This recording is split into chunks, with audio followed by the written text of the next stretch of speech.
There's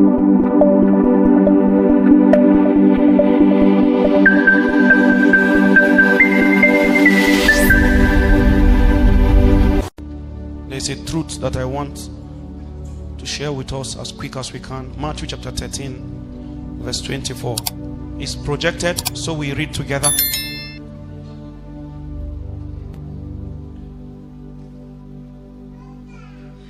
Everybody is projected. Let's read together at the count of 3. 1, 2, 3, go. Another parable put he forth unto them, saying, the kingdom of heaven is likened unto a man which sowed good seed in his field. Next verse, very quickly. I want you to meditate on the things you are reading. Don't just read it. Let it be staying on your heart. Let's read together. 1, 2, go.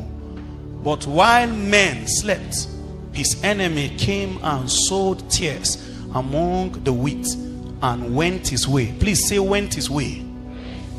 There are things I want to draw our attention to this night. One of the first is that a good man sowed good seed.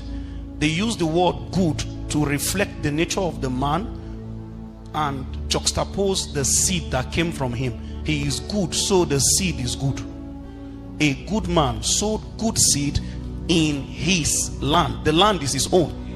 So the earth is the Lord's and its fullness thereof.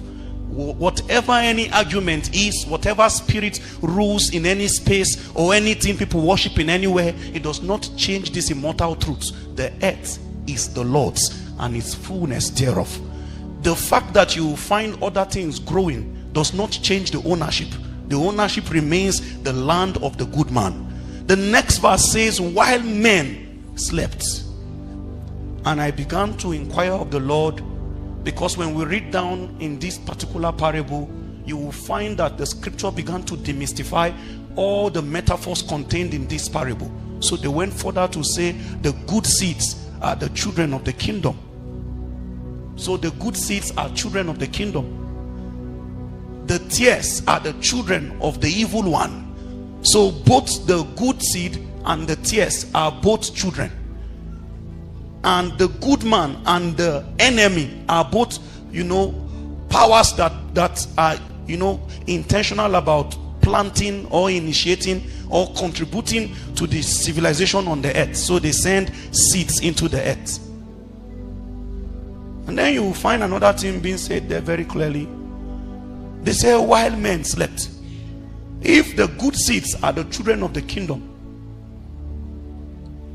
the tares are the children of the evil one.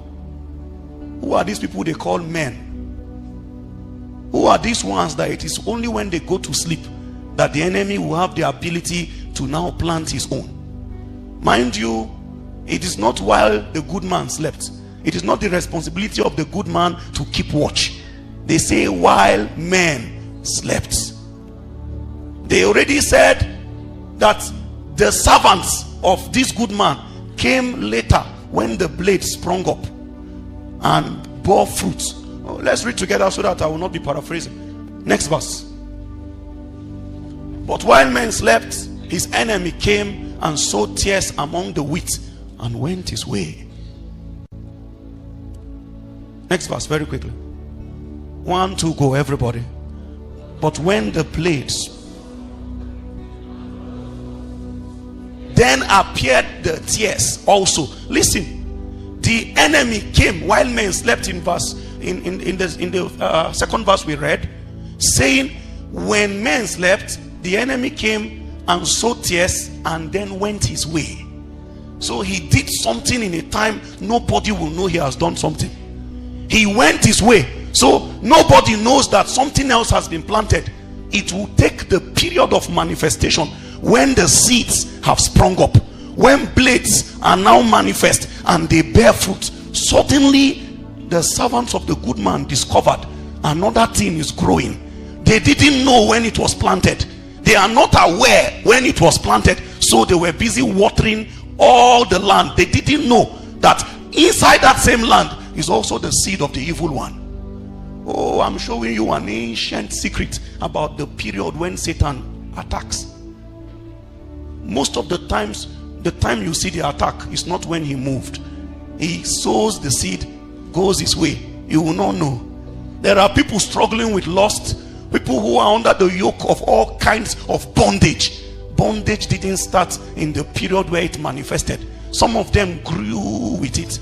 I have shared with us a primary nursery 2 boy, 2 in Sabo, was raising the skirt of his classmates, nursery 2.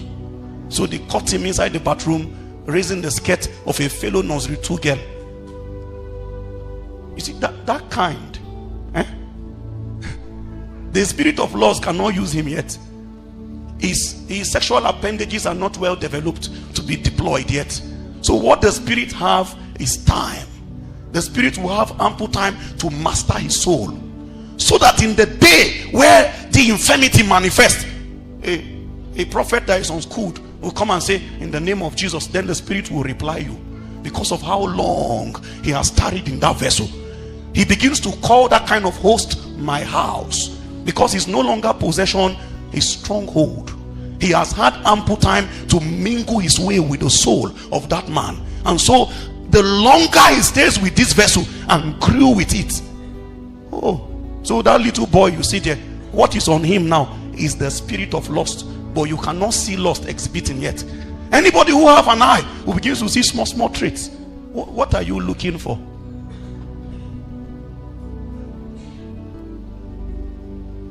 And you know, if it's about spiritual things, you solve matters from the foundation. You don't attempt to begin to treat signs and symptoms. You are wasting time. The signs and symptoms, they are only a sign of a root cause. You go to the root. Where did it start from? That is where you uproot from. There are many people who cannot go a week without marking the register of the spirit of lust. Many people are victims. Many people are captive of the immoral spirit.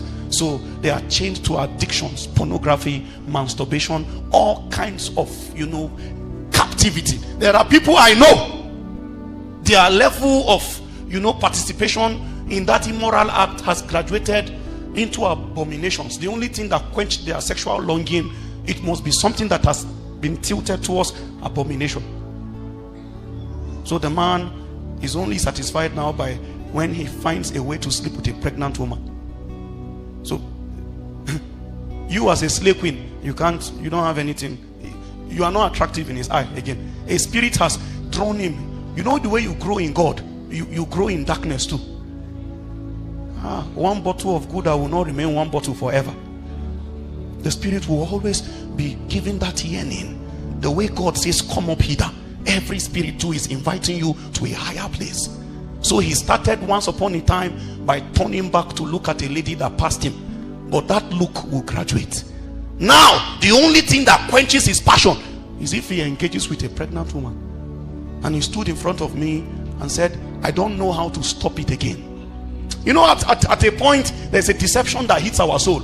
When I want to stop, I know I can. If you are here, you are being drawn by a strange spirit into deeper chambers of darkness, and you don't know yet that they are mastering your soul. Every day that you fall for that sin again, the sin becomes stronger. A time will come, the first day it was a temptation. When you practice it long enough, it will not be a temptation again. It will become an instruction to you. Once the spirit said do, you will not have the capacity to say no. Once upon a time, you could say no. Know ye not that to whom you yield yourself servants to obey, servants you have become to whom you obey. The more you are obeying, your level of servanthood to that spirit you are obeying is becoming deeper and deeper. So a time will come, like Paul, even to Jesus, you can become a servant because of obedience. So he says, I, Paul, a bond servant of Jesus. Because anybody you obey, you are that person's servant. I don't care whether your name is John. If your life does not literally obey God, your master is Satan. Obedience is the litmus test about true Christianity. Why do you call me Lord, Lord, but you don't do?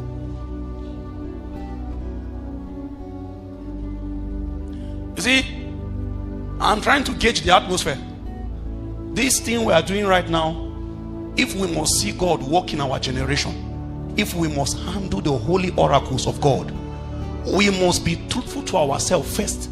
Our spiritual life must start from the secret, not the open. Because as far as religion is concerned, so far so good.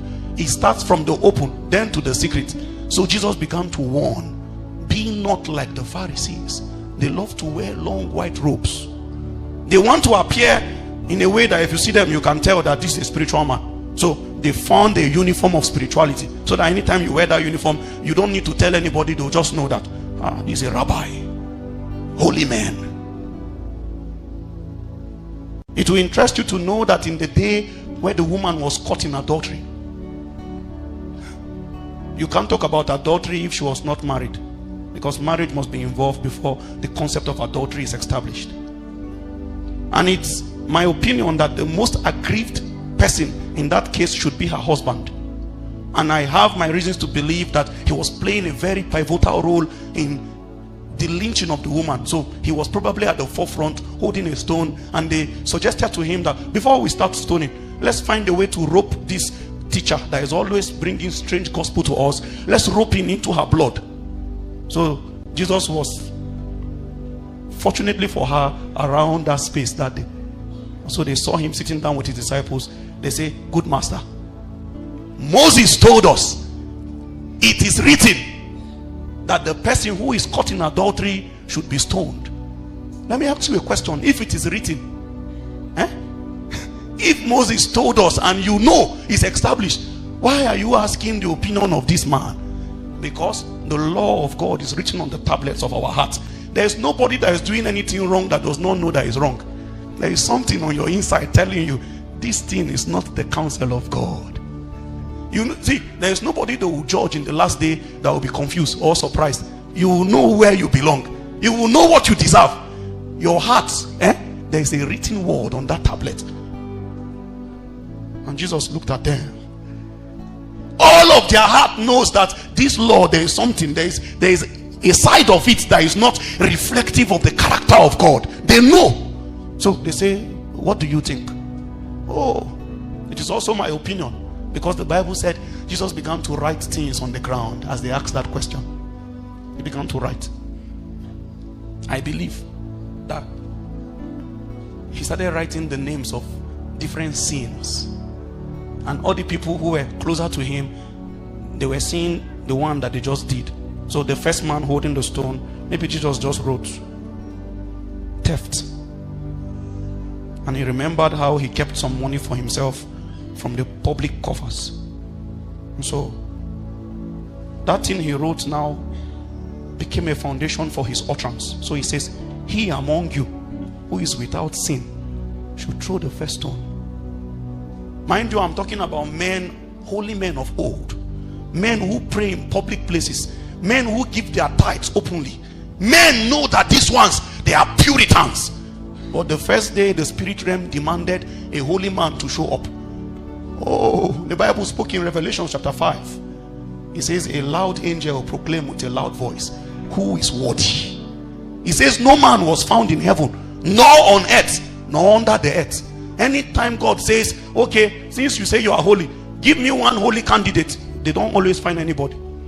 So it means there is a level of hypocrisy that has always been the norm on the earth. Men have a way of projecting the best sides of themselves, so that if you don't know them in the secret, you will think these are cherubs. Oh, I have thought about this thing and I continue to combat it. Don't let anybody lie to you. The best of a man is a man. You see this truth, it will rest on your soul and it will become deliverance. Any pretense, any kind of regalia, the best of a man is what?